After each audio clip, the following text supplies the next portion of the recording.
ایک صحابی حضرت سعید بن عامر ہیں. حضرت عمر فاروق رضی اللہ تعالیٰ عنہ نے حضرت سعید بن عامر رضی اللہ تعالیٰ عنہ کو گورنر بنانا چاہتا حمص کا. انہوں نے کہا میں نہیں بنتا.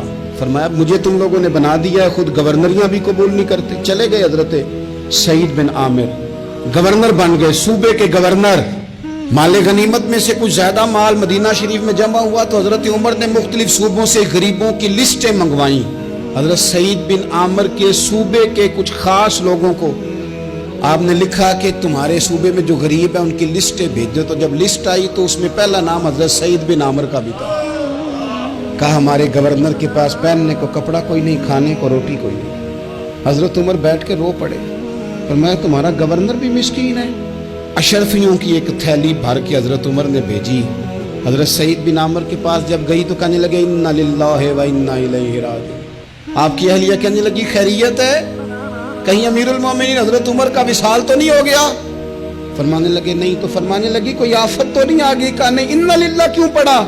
بلی مانس دیکھنا میرے پاس دنیا آ گئی ہے, میں نے تو جان چھڑائی تھی اس سے, کہ میرے پیچھے بھاگتی ہے.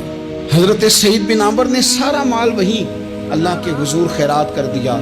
حضرت عمر ایک دفعہ دورے پہ آئے ان کے صوبے میں تو سب لوگوں کو جامع مسجد میں بلایا, حضرت سعید بن عامر کو بھی بلایا.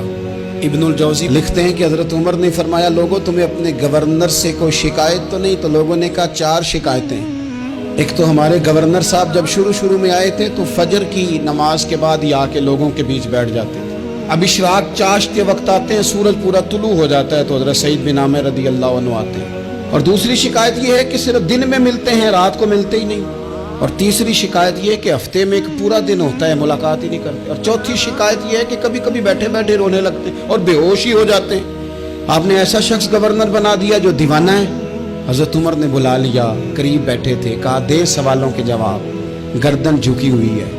عرض کرنے لگے امیر المومنین میں نے تو پہلے ہی کہا تھا میں گورنری کے قابل نہیں, میرے والا کام نہیں. فرمایا اب تو منصب تمہارے پاس ہے, تمہیں جواب تو دینا ہے. حضرت سعید بن عامر کہنے لگے حضور 4 میرے ساتھ مسئلے ہیں. فرمایا کون سے؟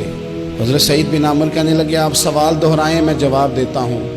آپ نے فرمایا سعید لوگ کہتے ہیں پہلے تو سویرے آ جاتا تھا, اب تو اشراق چاشت کے وقت آتا ہے.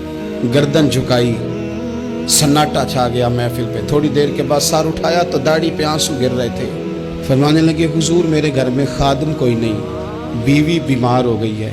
میں نہ سویرے اٹھتا ہوں, آٹا گوندتا ہوں, روٹیاں پکاتا ہوں, گھر میں جھاڑو دیتا ہوں, باہر آنے میں دیر ہو جاتی.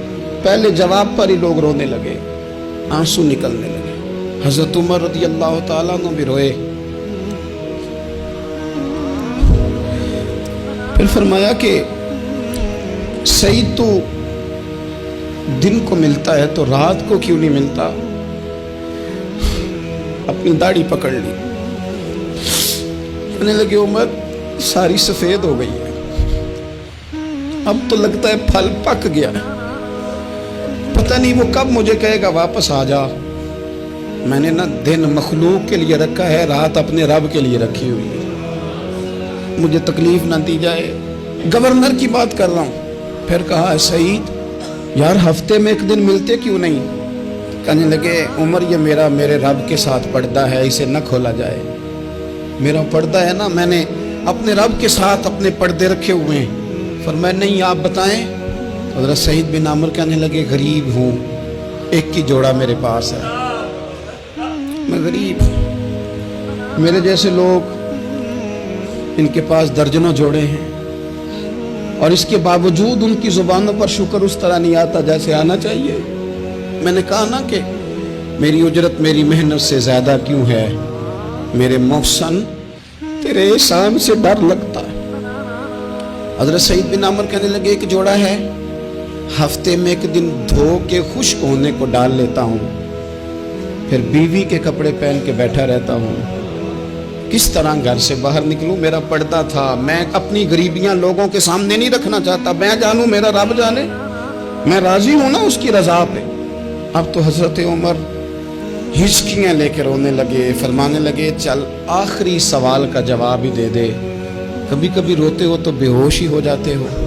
حضرت سعید بن عامر پھر رونے لگے. فرمانے لگے بڑی عمر کا ہو گیا تھا جب کلمہ پڑھا تھا, جب وہ پچھلے گناہ یاد آتے ہیں نا، میرے سامنے لوگوں نے حضرت حبیب بن عدی کو سزا دی تھی مکے میں، اور میں اس وقت مسلمان نہیں تھا، میں مدد نہیں کر سکتا۔ جب وہ وقت یاد آتا ہے تو برداشت، سوچتا ہوں کیسے اللہ کے حضور جاؤں گا۔